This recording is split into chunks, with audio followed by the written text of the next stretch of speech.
Do the boring stuff. Money is in the boring stuff. Let me explain this to you. I have seen many sales executives and entrepreneurs last 22 years I'm in this field. They are very excited about new chocolates. Okay, so they come up with the initiative, they do that for 1 month, 2 months, and they get bored, and after 3 months they start another initiative. They keep on continuing, and it is intellectually exciting for them to do new things. If you see, they will not make any wealth, they will not close more deals, they will not grow at a rate better than the industry. But there are some people, a less percentage of people, who grow better than the industry. They make a lot of money, they create wealth, they are very successful. And what is the one quality in all those successful people, successful salespeople and entrepreneurs, is they are ready to do the boring stuff. It may not be exciting, but it gives you a lot of money and wealth. Let me give you 5 boring stuff which can give you a lot of wealth and money if you are a salesperson or an entrepreneur. Okay. Number 1 is follow up. Follow up is boring, but successful salespeople, every single day, at least they do 5 to 7 follow-ups. They have a proper track record. Whom should I follow up today? Follow up for a meeting, follow up for the update on proposal, for an appointment, follow up for payment.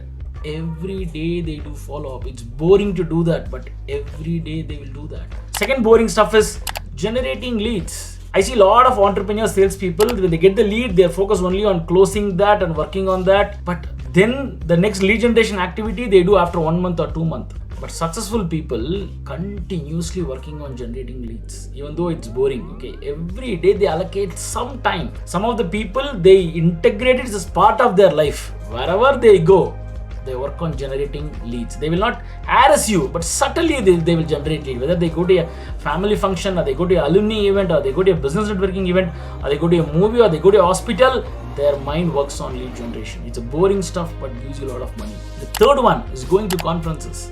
I see people go to conference only once in a year, or sometimes not even that. Some of the smart salespeople and entrepreneurs who are successful, they continuously go to conferences. The average, they go to anywhere between 5 to 10 conferences in a year. Maybe they average 1 conference in a month. Why they are doing that? It's a boring stuff. Conference is not a great thing, right? You have to listen to a lot of keynote speech, you have to interact with a lot of people. After interacting, you have to follow up, write a mail. It's a boring stuff. But that's where you get a lot of leads. That's where you get more closures. That's where you get new ideas. That's where you get new network, which can bring compounding effect. Going to conference is a boring stuff, but gives you a lot of money. The fourth boring thing is asking referrals from existing customers. See, you are having 30, 40, 50, 60 customers, but are you going and meeting them once in a quarter, once in 2 months, or over the call and asking them, hey, can you please refer me to 2 people who are as good as you, who can use my service? Do you explicitly ask them? It's a boring stuff. Imagine your 50 customers, you are asking them in a year,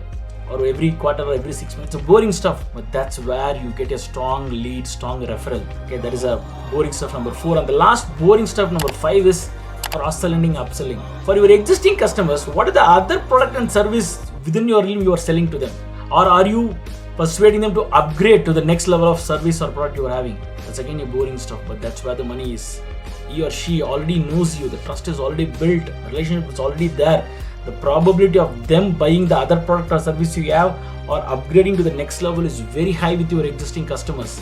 But it's a boring stuff, but are you ready to do that again and again and again? To summarize, my friends, do the boring stuff, grow big.